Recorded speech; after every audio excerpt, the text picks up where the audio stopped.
नमस्कार दर्शकों, आवाज़ इंडिया में आप सबका स्वागत है। आज जैसा कि पता है आपको, इलेक्शन का जो है नतीजों का दिन है, जो कि पूरा सुबह से बहुत ही ज़्यादा रोचक रहता है और हर घर में हर इंसान की नज़र उसके फ़ोन या टीवी पर बनी रहती है। ऐसे में हमारे स्टूडियो में भी बहुत रोचक माहौल है और हमारे साथ हमारे ही पत्रकार जो है, हमारी कमेटी के पत्रकार जुड़ चुके हैं, जिसमें सबसे पहले जो है हर्षित तिवारी जी और उसके बाद अभिषेक राणा जी, जो हमारे, क्योंकि हर चीज़ में यंगस्टर का ओपिनियन बहुत इंपॉर्टेंट और दोनों ही बहुत ही मजे हुए यंगस्टर जो है वो रिपोर्टर्स हैं। तो आज चलते हैं, चर्चा करते हैं चुनावों से जुड़ी हुई जो गर्म मुद्दे उनके बारे में। सबसे पहले आप दोनों का स्टूडियो में स्वागत है। सबसे पहले अभिषेक जी, आपके से बात शुरू करते हैं कि जैसे कि अभी चुनावी माहौल जो चल रहा है और सुबह से जो एक था एनडीए का जो 400 पार का नारा, मोदी जी बहुत मतलब बोल रहे थे कि हम 400 पार जाने वाले, 400 पार, और जो सुबह से आंकड़े लगातार देखे जा रहे हैं कि कैसे उन्होंने जो बढ़त बनाई एनडीए गठबंधन ने, एक बहुत बड़ी बढ़त, राहुल की एक इससे बड़ी जीत, यंगस्टर हैं वो भी आप दोनों की तरह, तो ये आप दोनों की भी जीत है। तो कहाँ तक आप इसको तर्कसंगत मानते हैं और क्या इसमें राहुल का क्या योगदान रहा कि जो इतना उनको जो सीटों में फायदा हुआ? मुझे लगता है कि जो मुद्दे इस साल, मतलब इंडिया आघाड़ी या कांग्रेस पकड़ो, जो मुद्दे उन्होंने इस चुनाव में जो पकड़े थे, जैसे कि संविधान का मुद्दा, वो मेरे ख्याल से इम्पैक्ट हुआ है।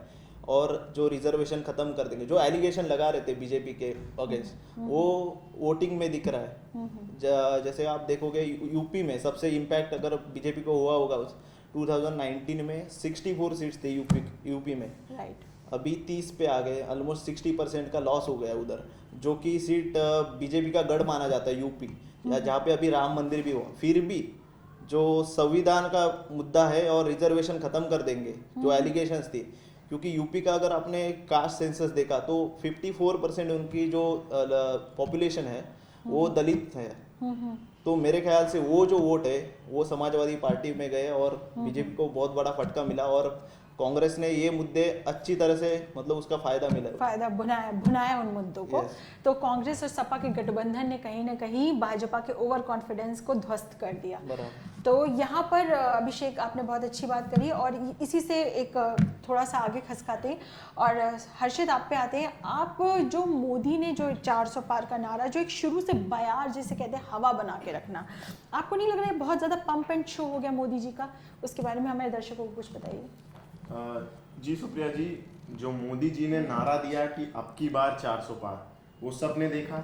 उन्होंने बहुत, हर जितनी भी उनके शोज हुए, कहीं भी जहां जहां गए, उन्होंने यही बोला कि अब की बार 400 पार। लेकिन वह एक चीज भूल गए कि जो इस बार इंडिया गठबंधन है वो एक साथ जुड़ गया है। पहले सिर्फ पावर में कांग्रेस, सपा ऐसे एक एक करके हुआ है, अब एक साथ उनका जुड़ाव हो गया है। तो उस बात को ध्यान नहीं दिया, और ये मेन मुद्दा इसलिए भी रह गया है क्योंकि अभी महंगाई एकदम चरम पर पहुंच गई है। राइट। और इस, अगर आप देखेंगे 2019 के लोकसभा चुनाव में, तब उन्हें मिली थी लगभग एनडीए को मिली थी 353 सीटें, और अभी क्या चुनाव का रिजल्ट आया है जो 289 सीटें आई हैं, जिसमें 65 सीटें कम मिली है। तो कहीं ना कहीं ये 65 सीटें जो है, अभी की जो जनता है ज्यादातर यूथ है, और यूथ को नया कोई रिप्रेजेंटेटिव चाहिए। 10 साल हो गए, उन्होंने 10 साल ट्राई दिया कि क्या होता है, क्या क्या चेंजेस।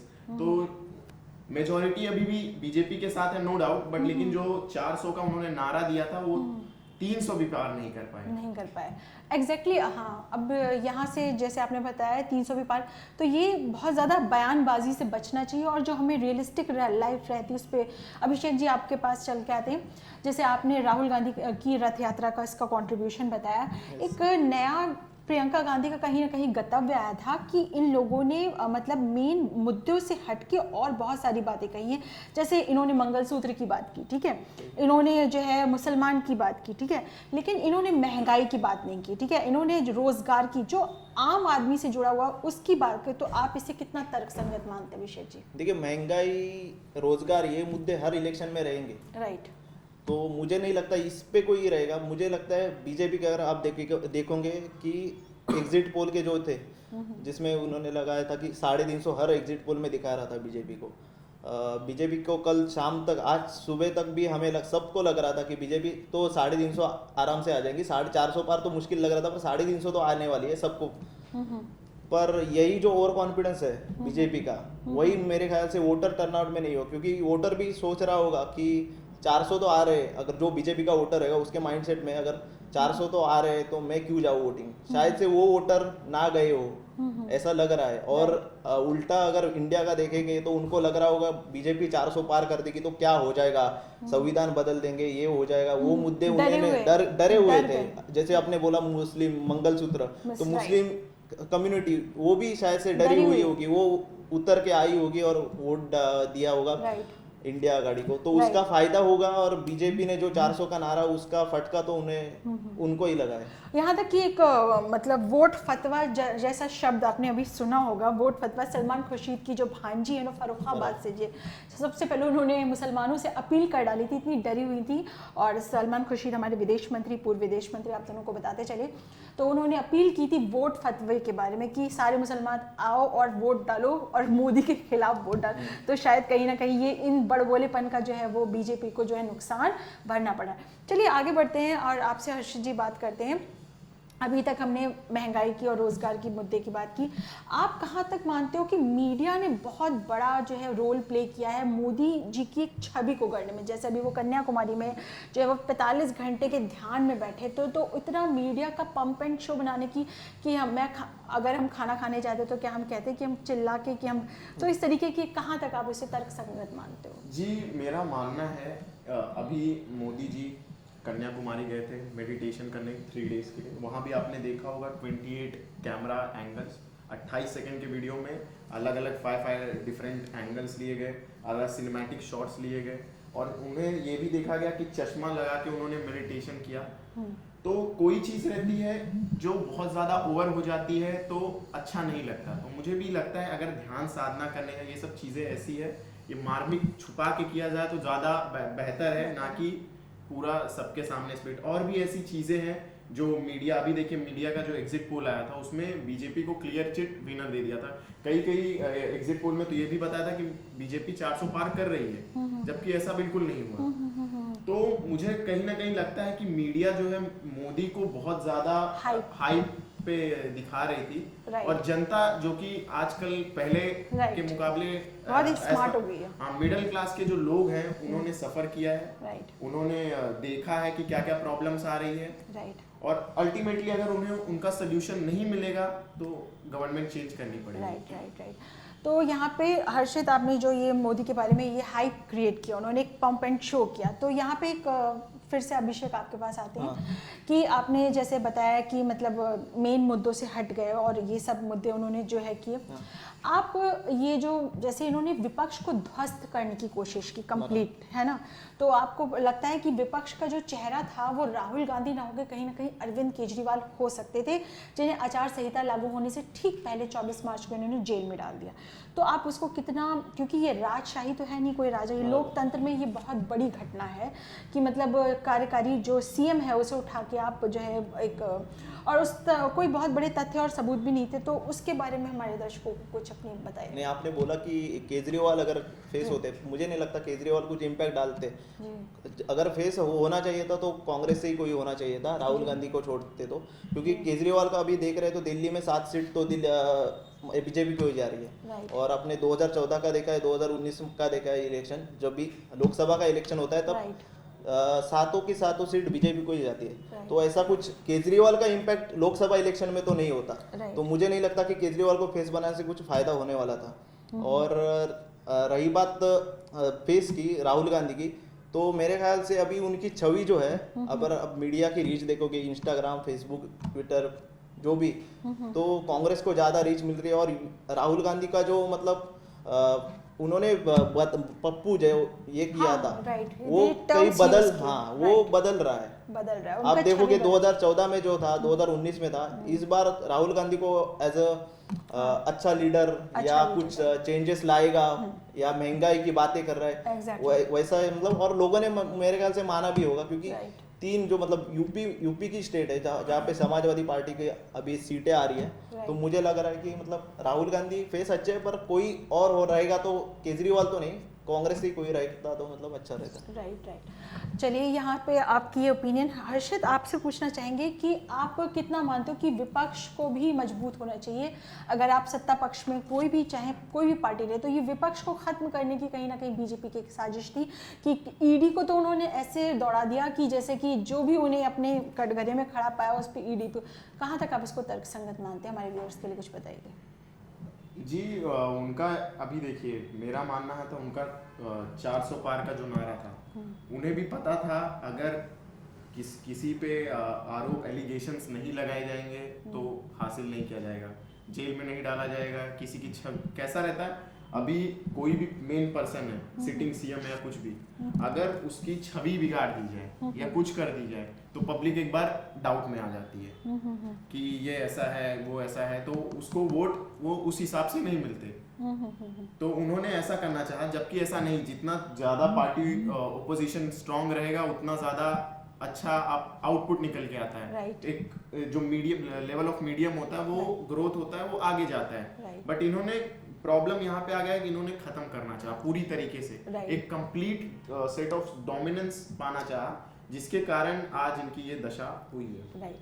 अभी अभिषेक आपके पास आते हैं। जो रुझान आए हैं, जो इलेक्शन के जो नतीजों के रुझान आ रहे हैं, अभी शाम तक क्लियर हो जाएगा। फिलहाल हम लोग का आज तो नहीं, अभी क्लियर तो हो ही गया है, मतलब लगभग हो गया, लेकिन 290 के पास इंडिया है। राइट। तो मल्लिकार्जुन, कहीं ना कहीं अमित शाह का एक और बड़ा बयान है कि उन्होंने कहा है कि दोनों भाई बहन जो है वो अपनी हार का जो ठीकरा है वो मल्लिकार्जुन खड़गे पे फोड़ेंगे, या इस तरीके की जो प्रतीकात्मक बुराई करते हैं भाजपा के लोग, आप इसको कितना सही मानते हो इस तरीके से? क्योंकि कहीं ना कहीं राहुल और प्रियंका उम्र में बहुत छोटे हैं मोदी और अमित शाह से, उन्होंने इस उम्र में भी इतनी परिपक्वता हासिल की और इस तरीके से उन्हें फाइट दी, ये बहुत बड़ी बात। इस बारे में हमारे व्यूअर्स को कुछ बताइए। मतलब वो मतलब बयानबाजी वो तो इलेक्शन का हिस्सा ही है, फिर भी अभी रिजल्ट लग गए, अभी 290 प्लस मतलब हो गया। अब देखोगे ऐसा नहीं है कि बीजेपी के पास से ही होते हैं ऐसे बयानबाजी, उधर से भी होती है। अभी देखोगे ईवीएम का मुद्दा जो है, अभी अगर बीजेपी की अगर सीट ज्यादा होती तो ईवीएम का मुद्दा, पर आपने सुबह से कभी ईवीएम का मुद्दा तो सुना नहीं। तो ऐसा नहीं है कि बयानबाजी एक साइड से हो रही है, दोनों साइड से, और वो इलेक्शन का मतलब है ही, मतलब बयानबाजी से मतलब इलेक्शन चलते आ रहे हैं, मतलब अभी से नहीं हो रहा, पहले से ही हो रहा है। राइट। अभिषेक, आप महाराष्ट्र से आते हैं, तो महाराष्ट्र के बारे में थोड़ा सा आप, जो महायुति गठबंधन और महाविकास आघाड़ी, उन दोनों के बारे में कुछ हमारे व्यूअर्स को मतलब थोड़ा सा। महाराष्ट्र में सब लोग मतलब नजरें लगाए बैठे थे शिवसेना, जो शिवसेना के दो गढ़ हुए शिंदे और उद्धव ठाकरे, पर मैं कहूँगा उससे भी ज़्यादा झटका दिया कांग्रेस ने। कांग्रेस, सब लोग बोल रहे थे कांग्रेस महाराष्ट्र से खत्म हो गई, सबसे ज़्यादा सीट तो कांग्रेस को है महाराष्ट्र में, तो वो कांग्रेस ने बहुत बड़ा झटका दिया है। रही बात उद्धव ठाकरे की और शिवसेना एकनाथ शिंदे की, तो उसमें से अभी उद्धव ठाकरे को 10 सीटें हैं और शिंदे को 5 सीटें हैं, तो मतलब और उसमें से 2 अमोल कीर्तिकर जी की सीट है, वो ऑलमोस्ट 1-1.5 हज़ार से मतलब क्लोज कंटेस्ट था। तो मैं ऐसा नहीं बोलूँगा कि उद्धव ठाकरे को ही गई है शिवसेना, वोटर जो है क्लोज कंटेस्ट हुए 2-3 जगह पे मतलब इतना बड़े मार्जिन से नहीं जीते, तो विधानसभा में इसका फायदा उद्धव ठाकरे को बहुत होने वाला है, जो कि मतलब अभी सेट किया है उन्होंने कि 10 सीटें लाके कि हम है इधर, ऐसा नहीं है कि मतलब बीजेपी है। और बीजेपी को जो मतलब एग्जिट पोल में दिखा रहे थे 22-23 सीटें, उसमें से 11 ही आई है, तो मतलब मैं तो कहूँगा सबसे ज़्यादा कांग्रेस का है। कांग्रेस ने रिवाइवल दिया है मतलब महाराष्ट्र में, जो कि बोल रहे थे खत्म हुई। हर्षित, आप पे आते हैं। आपका जो स्टेट, अगर यूपी की बात करें तो यूपी में एक बहुत बड़ा पलटफेर आपने देखने को मिला है कि कांग्रेस ने और सपा ने मिलकर जो है बीजेपी का गेम काफ़ी, उसके बारे में हमारे व्यूअर्स को, जैसे अमेठी की सीट हो गई और अमेठी की सीट पे स्मृति ईरानी को, जो इसके अलावा जो आपका जो है अरुण गोविल का जो है, तो इस तरीके से आप कुछ यूपी का, क्योंकि यूपी जो है हमारे देश की राजनीति का एक बहुत बड़ा सेंटर है, उससे क्योंकि मतलब यूपी ने मोस्ट प्रोबेबली हमारे देश के प्रधानमंत्री दिए हैं मोस्टली जो, तो उसके बारे में हर्षित हमारे व्यूअर्स को कुछ बताइए। देखिए यूपी में total number of seat 80 seat था, तो मेरा मानना है कि बीजेपी जो कि एनडीए और ये सपा दोनों में इक्वली फाइट हुई है। कांग्रेस के गठबंधन का ही फायदा हुआ है थोड़ा बहुत, वरना दोनों ने एक दूसरे को बराबर टक्कर दी है। और ये बात है कि अखिलेश यादव जो है पिछली बार से कंपैरिजन में बहुत अच्छा उनकी वापसी की है। Right. और यूपी की जनता जो है एक नए नेता को चाहती है। Right. वहाँ पे उनको योगी आदित्यनाथ शायद इतने नहीं भाई जितने कि अखिलेश यादव जी भाई, तुमको तो ये बड़ा मुद्दा है और इसी के कारण जो है जनता ने उन्हें नहीं चुना। तो यहाँ पर फिर से एक बात, एक जो अभी चुनावी माहौल चल रहा है और कहीं ना कहीं अगर आप दोनों से एक सवाल, एक कॉमन सवाल आप दोनों से पूछते हैं कि अगर मान लीजिए एनडीए की सरकार की बजाय इंडिया गठबंधन की सरकार, तो आप कैसे क्या सोचते हैं? क्योंकि अगर मान लीजिए आप दोनों ही मतलब युवा हैं और इंडिया गठबंधन में बहुत युवा नेता है, क्या म्यूजिकल चेयर जैसा माहौल नहीं हो जाता? क्योंकि राहुल गांधी भी उसमें सम्मिलित है, अरविंद केजरीवाल भी सम्मिलित है, ममता बनर्जी भी सम्मिलित है और कहीं ना कहीं ममता बनर्जी कह रही है कि मैं बाहर से अपना सपोर्ट दे रही हूँ और अरविंद केजरीवाल कहीं से कह रहे हैं कि मैं कांग्रेस को जो है वो ऐसे नहीं सपोर्टर हूँ लेकिन इस सरकार को ध्वस्त। तो आप दोनों ही युवा है, अगर इंडी गठबंधन में तो पीएम की कुर्सी पे कौन बैठता? पीएम की कुर्सी आपने जैसे बोला म्यूजिकल चेयर होता वैसा ही होता पीएम की कुर्सी का, मुझे तो नहीं पता, पर जो भी होता इंडिया गठबंधन के जो नेता है उनके लिए अच्छा हो जाता। कम से कम अभी अगर बीजेपी की सरकार बैठती है तो ईडी सीबीआई से तो वो मुक्ति नहीं है, पर अभी इंडिया के मतलब कोई भी पीएम बनता, उनकी इंडिया की सरकार बनती, कोई भी बनता तो उनके लिए मतलब केजरीवाल हो जिनके पीछे ईडी लगी है, सीबीआई जो जेल में है, उनके लिए तो बहुत अच्छा हो जाता मेरे ख्याल से। तो हर्षित आपका क्या कहना है? क्योंकि इंडी गठबंधन की सरकार बनती तो पीएम के चेहरे के रूप में कौन सा चेहरा उभर के सामने आता? आपको लगता नहीं कि आपस में खींचतान मचती? जी बिल्कुल, इसके पहले भी जैसे जब ये पार्टी बनी थी तो मुख्य चेहरा में मल्लिकार्जुन खड़गे जी का नाम सामने आया था, तो उसमें भी काफी वाद विवाद बहुत ज्यादा हुआ था। अरविंद केजरीवाल भड़क गए थे और भी बाकी जितने भी नेता आए थे, क्योंकि कैसा रहता है जब आप एक स्टेट से कोई भी स्टेट से जुड़ रहे हैं, कोई भी पार्टी से जुड़ रहे हैं और इतने सारे हैं, तो आपकी भी अपेक्षाएं होती हैं, कुछ ना कुछ पद मुझे मिल जाए, कुछ ना कुछ, और ये इतने सारे हैं तो डोमिनेंस के चक्कर में कोई भी अपने आप को छोटे, और मेन चीज इसमें है जीत जाते तो ये बात हो जाती है किसी सब चाहते कि मुझे सीट चाहिए, मुझे सीट चाहिए, मुझे ये पद चाहिए, तो यहाँ पे थोड़ा माहौल गड़बड़ा जाता। और अगर आपसी मतभेद रहेगा तो देश चलाने में बहुत झिझक होगी, फैसले नहीं हो पाएंगे, जिसके कारण देश संकट में आ सकता है, जिसका बहुत बड़ा असर मुझे लगता है एनडीए की सरकार बन रही है तो ये कारण, सबसे पहला कारण यही होगा कि जो वोट देने गए होंगे एनडीए के वोटर्स, तो यही सोच के गए होंगे कि अगर सरकार बनती है तो पीएम का चेहरा कौन होगा और बाकी सब चीजें कैसे हैंडलिंग होगी। कैसा रहता है जब देखिए अभी मोदी जी ले लीजिए, इनकी सरकार ले लीजिए, जब कोई एक सोचता है, एक लीडर सोचता है और उसके पीछे सब फॉलो होता है तो एक दिशा में चलन हो जाता है। और अगर सब लीडर बनके सब एक जैसा सोचने लगे तो कहीं ना कहीं वो चीजें गड़बड़ा जाती है। तो मुझे यही लगता है कि ये गड़बड़ा जाता है, इसी चक्कर में इंडिया गठबंधन की सरकार नहीं बन पाई। राइट। लेकिन कहीं ना कहीं विपक्ष मजबूत हुआ है, जो लोकतंत्र के लिए बहुत अच्छा साइन है।